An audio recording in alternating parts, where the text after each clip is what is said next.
Hello guys, good morning. Update ko kayo sa aking mata. Ayan o. Ayun ang mata ko ngayon. Pagising ko, ganyan na siya kamaga.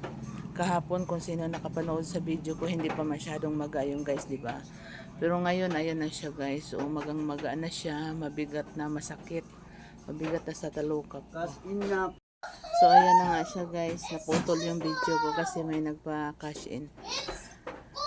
So, iinom ko lang siguro to ng by JC. Wala akong ibang alam na gamot. Baka may alam kayong gamot guys, paki-comment na lang ha.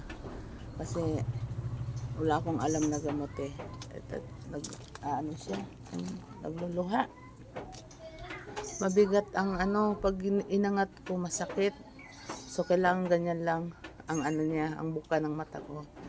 So, isa lang talaga yung na maayos ang paningin.